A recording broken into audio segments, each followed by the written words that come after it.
Well, my question is something along the same line, but it was a question that came through. Do you then lose identity when you shift from one to the other? No. And this is something that is a very strong fear in many spirits, is that they believe that when you start connecting to God, and there's many teachings on earth actually when you think about it, that teach you that when you connect to God you lose yourself. And in fact, many of the New Age teachings actually say that in a way, don't they? They say that we are all fragments of God in an entity point of view. In other words, there's one entity, the universe, which we will call God, and then we are all just fragments of the universe. In other words, we don't really have a personal entity. And then that gets heightened as they progress towards the sixth sphere, this idea that we don't have a personal identity. Now, that is very much the case of where Buddha is at the moment. He's in this place where he believes he has no personal identity. And he calls that place nirvana. But it's actually a very, very damaging place to live in, because you cannot progress from that place without regaining your identity. So that's one of the things that Buddha will go through at some point in the future. Now, the issue then becomes, what actually happens to identity? Well, what happens to identity is you as an entity just continue to expand. You continue, as you receive more and more divine love, you continue to expand not only in your capacity to experience emotion or your capacity to experience an infinite universe, but you also expand as a soul. Physically, as a soul, you expand in your capacity of communication, of experiencing love, and all of these things just continue to expand. And your identity becomes even more firm than it has been before. And you realise the uniqueness of what God created in you. So you're still one of God's children, still being nursed, if you like, by God, developing all the way through, but you have now got these expanded capacities that you never ever realised or even intellectually conceived were possible. So the issue that faces many sixth sphere spirits, and I know this is a bit of a digression, but it is something that these spirits want to know at the moment, so it is good to mention them. The issue facing a sixth sphere spirit, so we've got the spheres, right? 1, 2, 3, 4, 5, 6. And the sixth sphere is the pinnacle of natural love. So it's the highest you can ever develop in natural love. So this is the pinnacle of natural love. You have many, many spheres above this, many dimensions above this, many dimensional existences, even as a half of a soul above that location. So you have the 7th, the 8th, and so forth above that location. But to get to this location, you've had to develop primarily your intellect and your morals. You've had to work through moral issues and develop your intellect. You've also had to clear away emotions, but the way you've probably done that is not by utilising an emotional process, but rather using your intellect to work your way through emotional issues.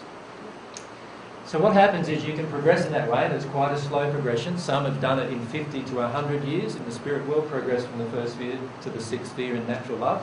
But historically, there are many that have taken many thousands or even tens of thousands of years to transverse those spheres or those dimensions. Now, when the spirit gets to that location, so he's up here, he's obviously got a very, very highly developed intellect. He knows scientifically the physical and spiritual universe so well. You imagine living for 20,000 years, if you can conceive that, what you can investigate in that time. And as a spirit, you can just flip from here to here to here to here to here. It's not like you're constrained by transportation or cost. So imagine that. There's a huge amount of knowledge you would have, right? So they have this huge amount of knowledge, but the problem is the knowledge is in their spirit body's mind, and it has influenced the soul. But the soul has a part of it that has yet to even begun to be developed in many cases. And that is the soul, when the divine love enters the soul begins a transformation process. So you can think of this down here we are the grub, if you like. Up there, we're the best a grub could be. Right? So we're super grub. Right? But the transformation into the butterfly is a metamorphosis transformation. And it goes through this process where the soul begins receiving divine love and it starts changing. It changes from a human soul. And in fact, the spirit body of a person who's receiving divine love to the point of the seventh sphere changes. It no longer has 7 chakras, for example. So all of this material on earth that talks about having 7 primary chakras, where there's, 192 meridians or something like that, I don't remember exactly, but all of those things are truths only for a natural love spirit. As soon as the spirit starts receiving divine love, the soul itself goes through a transformation process. And this transformation process happens to you here on earth as you're receiving divine love too. The soul actually goes through a transformation process that affects the spirit bodies. And the spirit body starts having more chakras, and some chakras actually start merging as well. You have more meridians as well, crossing your spirit form. So as those changes occur, right, it looks to another spirit like you're different. You're a different model, if you like. There's a natural love model, and this one over here is a different model. I don't know this model, right? This model seems a bit different to me. And so there are many spirits in the sixth sphere who actually believe God created 2 types of entities who live on earth.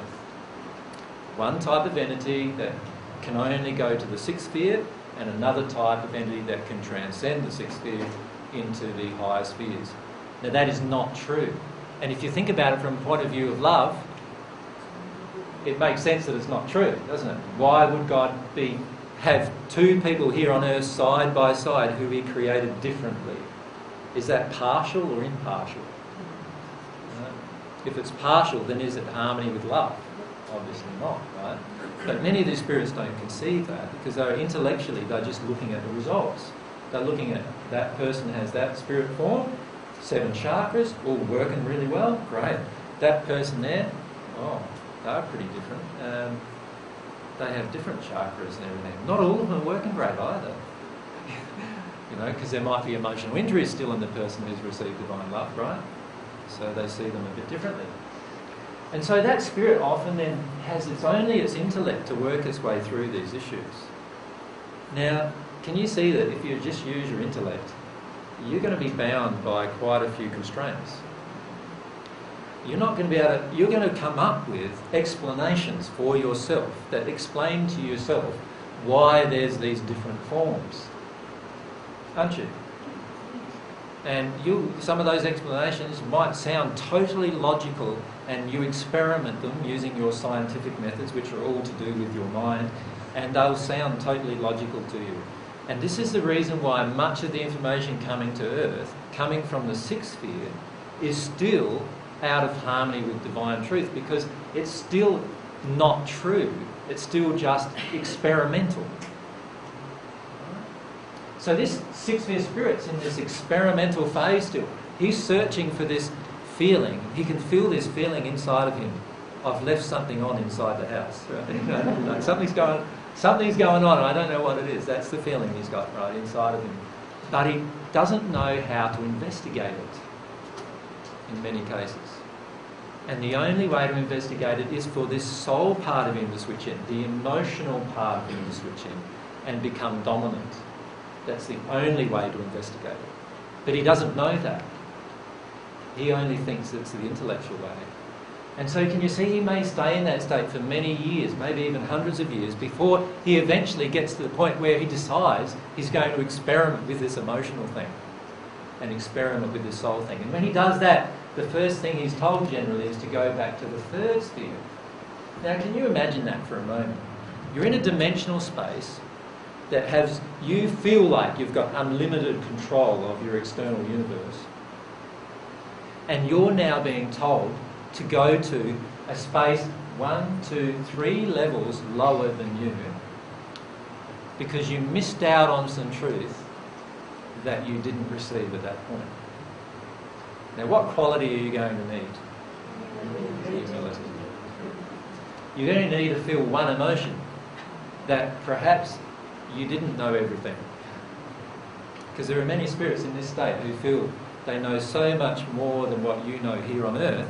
They feel they know everything compared to what you know. And yet they don't know about this soul thing, this soul transformation.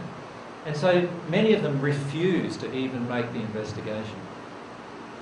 And they'll search for another few hundred years about some alternatives to what it might be. And many of these spirits have been responsible for channeling of material, like the Urantia book, for example. You've heard of that? The Urantia book has been channeled from that location. Because it's a six-sphere spirit trying to understand the complexities of the universe that they can't understand until they receive divine love and understand that it's all very, very simple. Right? And they're trying to understand it with their intellect. So that is a major transition that many of the six-sphere spirits who are listening to this discussion even now have not yet made. And once they make that transition from there to there, they then will progress, developing themselves emotionally at the soul level rather than spiritually at the metaphysical level. And then they will progress. And as they progress, their identity will become even more solid than it ever was before. They will understand themselves even better. And they will also start to understand conceptions of things from an experiential perspective. So it's a lot different, isn't it, talking about walking through that wall and actually walking through the wall, isn't it? Can you see that? One thing is just talking about it, but you beat your head against it and it never happens. The other thing is actually you do it. And that's the difference between them here and them here. Here, they're talking about what they think they know, but they haven't yet experienced it. It's only when they connect to the soul level connection that starts growing here, and they start experiencing things they've never experienced before. And one of those things, the primary one of those things, of course, is divine love entering the soul. Now, as the divine love enters the soul, they start experiencing the effects of that love transforming their soul and their spirit form, and they start observing that it's real. And then they start seeing that in fact as a creature they are being transformed into this divine thing that they thought was a different type of creature altogether. And in fact, in one of the pageant messages, one of the natural love spirits said, I know there are these divine love spirits, but they just flit through the spheres like, I don't know, maybe God doesn't think they're very important. And that's why they're allowed to go through these interstellar boundaries. The truth is that these spirits are developed in love, in divine love, a different type of love than the other spirits are developed in, and that enables them to transcend those boundaries.